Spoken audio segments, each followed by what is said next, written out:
पछि यसलाई भन्दै जाँदाखेरि घोरले भिर भएको भन्ने यो किंवदन्ती पनि छ। यस विषयमा थप अनुसन्धान गर्न जरुरी नै छ। तथापि यो क्षेत्रलाई यो माङसिबुङको एउटा पर्यटकीय क्षेत्रको रूपमा विकास गर्न सकिन्छ भन्ने सम्भावना प्रशस्त रूपमा छ। यसलाई खास गरी साहसिक पर्यटनको केन्द्रको रूपमा स्थापित गर्न सकिन्छ। त्यसका लागि खास गरी संघीय सरकार, प्रदेश सरकार र स्थानीय सरकार तीनै तहको सरकारको यहाँ ध्यान जान जरुरी छ। तथापि सुरुवात भने स्थानीय तहले गर्न जरुरी छ। पक्कै पनि अब यहाँ वडा अध्यक्षज्यूहरू, कार्यपालिका सदस्यज्यूहरू हामीसँगै हुनुहुन्छ। एकपटक उहाँहरूको म यहीँबाट पनि ध्यान आकर्षण गराउँछु। कम्तीमा सुरुवात गरौँ स्थानीय तहबाट, त्यसपछि प्रदेश र सरकारले लगानी गर्ने सन्दर्भमा हामी सबैजना लागौँ। यसलाई एउटा साहसिक पर्यटनको एउटा केन्द्रको रूपमा स्थापित गरौँ। हामी सबैजना लागौँ।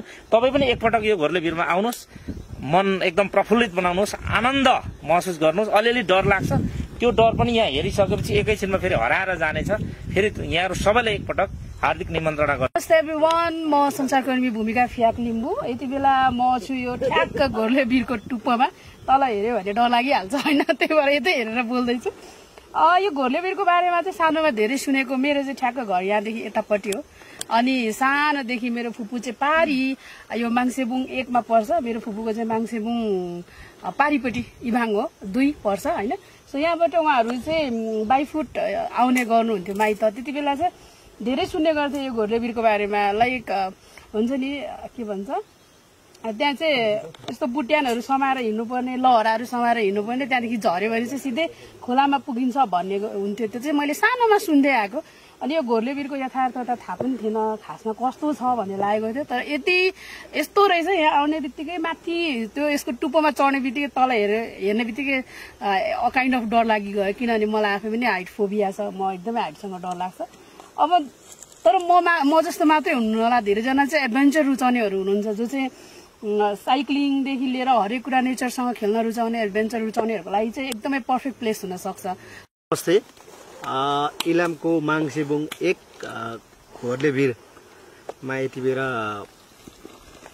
यहाँ आइपुग्दाखेरि यो भिरको साँगुरो गोरेटोमा चाहिँ हामी मान्छेहरूलाई हिँड्न गाह्रो हुँदो रहेछ। त्यही भएर यो ठाउँमा घोरलहरू बस्दा रहेछन्। निकै अप्ठ्यारो ठाउँ रहेछ। साह्रै दुःखले खुट्टा कमाउँदै मन कमाउँदै डराउँदै यहाँसम्म आइपुग्यो। तर यहाँ आइपुगिसकेपछि चाहिँ एकदमै मन प्रसन्न हुने किसिमको दृश्यहरू यहाँबाट देख्न पाइँदो रहेछ। त्यसले गर्दा पनि यो धेरै अगाडिदेखि सुनेको, धेरै यसका बारेमा पत्र पत्रिकाहरूमा पढेको, खास गरी एउटा हाम्रो समय 50 को दशकमा हवाई पत्रिकाहरू प्रकाशन गर्ने समय थियो। त्यति बेर स्थान परिचयमा प्राय यो घोरले भिरको बारेमा हामीले पढेका थियौँ, मैले पढेको थिएँ। आज यहाँ आउँदाखेरि निकै खुसी लागेको छ। एकदमै खास गरी साहसिक पर्यटनका लागि यो चाहिँ यसको सम्भावना प्रबल छ भन्ने मलाई लाग्यो।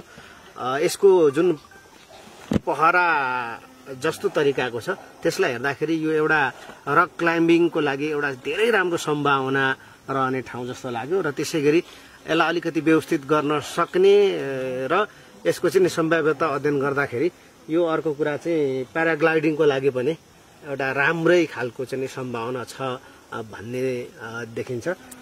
र म चाहिँ के भन्न चाहन्छु भने यो स्थानीय स्तरमा चाहिँ यसरी हामीलाई धेरै कुराहरू थाहा छैन, तर यति धेरै राम्रा कुराहरू चाहिँ फेरि पनि छन्।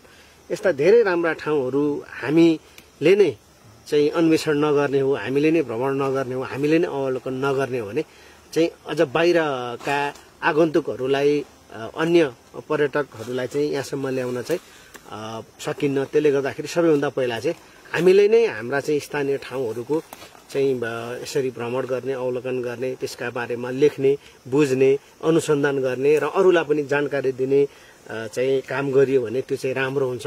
सँगसँगै यसका लागि चाहिँ स्थानीय तह, प्रदेश र सङ्घ सरकारले पनि यस्ता आन्तरिक पर्यटनलाई प्रवर्धन गर्ने किसिमका र त्यसले स्थानीयलाई चाहिँ पर्यटन मार्फत उनीहरूको चाहिँ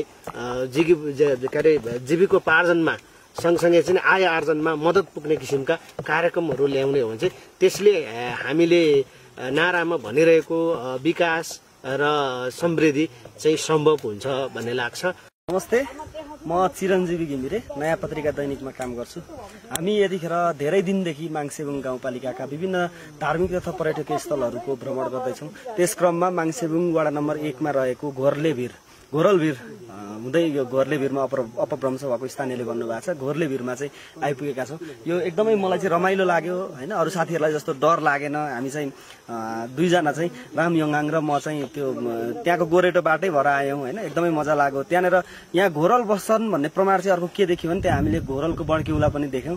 त्यसले चाहिँ घोरल बस्छ भन्ने चाहिँ पुष्टि गराउँछ हैन। अब यो चाहिँ यो वन्यजन्तुसँग रिलेटेड भएर अनुसन्धान गर्नको लागि पनि यो हुन सक्छ। त्यस्तै गरी साहसिक पर्यटनको लागि पनि यो चाहिँ एउटा गन्तव्य हुन सक्छ। तमकदेखि निकै नजिक भएकोले पनि यो चाहिँ झापामा बस्नेहरूले चाहिँ यसलाई साहसिक पर्यटनको एउटा गन्तव्यको रूपमा लिन सक्छन् जस्तो। नमस्कार, म धनबहादुर फागो। आज हामी माङसेबुङको पर्यटकीय क्षेत्रहरू घुम्दै डुल्दै आउँदा यो माङसेबुङ 1 घोरलेभिरमा आइपुगेका छौँ। यो घोरलेभिर धेरै रमणीय ठाउँ रहेछ।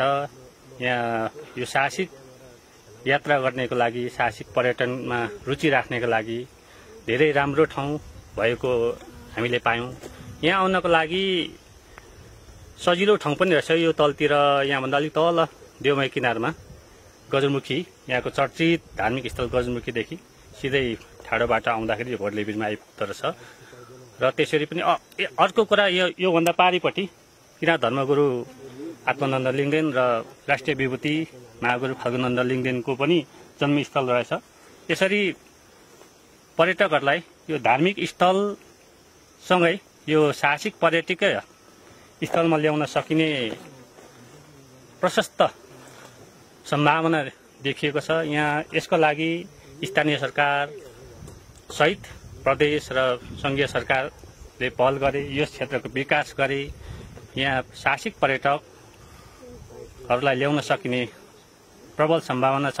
यस कामका लागि सबैजना जुट्नुपर्ने आवश्यक रहेको मैले देखेको छु। धन्यवाद, नमस्कार।